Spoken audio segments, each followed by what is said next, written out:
have the back posture corrector in the figure 8 design, which is going to be really easy to put on. You won't need any help from other people like you find with some other correctors, so that's great. It's going to fit up in chest circumference.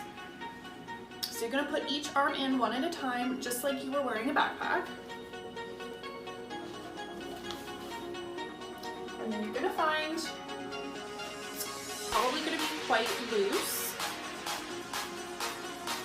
So you just undo the straps. Undo the straps, tighten it gently. You don't want it too or driving, especially if you're going to be driving for a long time. Going to the gym, making sure that you're in correct alignment while you're lifting the weights. Running, even if it's a physical activity where you're going to be getting warm, you're going to find that the breathable neoprene fabric is going to not overheat. You're going to be very comfortable, and if you do need to wash the back posture corrector, it's very easy for hand washing. There are instructions on the package.